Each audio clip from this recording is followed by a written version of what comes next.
और याद रखना, प्रभाव और भाव ये दो शब्द हैं। प्रभाव से दुनिया तुम्हारी हो सकती है, प्रभाव से सारे सेलिब्रिटी तुम्हारे हो सकते हैं, प्रभाव से सारे तुम्हारे हो सकते हैं, पर भाव से कोई तुम्हारा नहीं हो सकता। भाव तो केवल परमात्मा को तुम्हारे पास में लेकर आता है।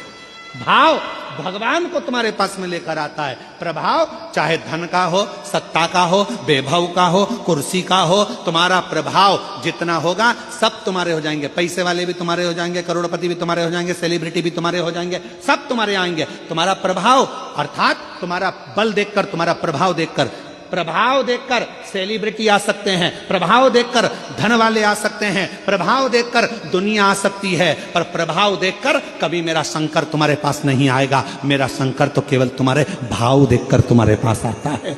निर्मल मन सो मोहि भावा। भगवान भाव देखते हैं, निर्मल मन देखते हैं, निर्मल चित्त देखते हैं, निर्मल स्वभाव देखते हैं, वो प्रभाव नहीं देखते। वो प्रभाव नहीं देखता, वो भाव देखता है। कितना भाव था विदुर जी का, कितना भाव था विदुर जी का। दुर्योधन के घर के 56 भोग छोड़ दिए मेरे भगवान ने। कहां गए? जम के बोलो, विदुर जी के घर।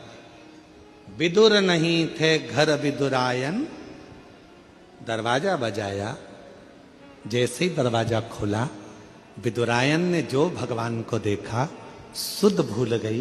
पति रोज कहते थे कि भगवान द्वारकानाथ आएंगे, आज अचानक आ गए। अचानक खोल दिया दरवाजा, अंदर प्रवेश। विदुरायन भगवान से बोलती है, मैं तुम्हारे बैठने के लिए पलंग बिछाती हूं। पलंग बिछाया,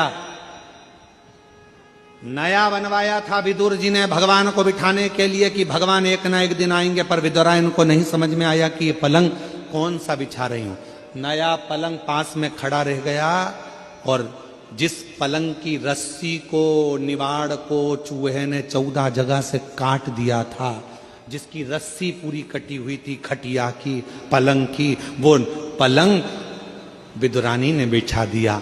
भगवान से कहती है, भगवान बैठो। भगवान कहने लगे, इस पे बैठो? हाँ, तुम्हारे लिए नया बनवाया है। भगवान द्वारकानाथ ने सोचा, नया ऐसा है तो पुराना कैसा होगा। अगर नया ऐसा है तो पुराना कैसा होगा। बैठो प्रभु बैठो। भगवान 4 पाटी थी, बीच में रस्सी थी, आसपास लकड़ी थी, उस लकड़ी पर भगवान बैठ गए। विदुरानी बोली, ऐसे नहीं बैठो, अच्छे से बैठो जरा। भगवान जैसे ही अंदर खस के, नीचे की पूरी रस्सी टूट गई, भगवान अंदर फंस गए।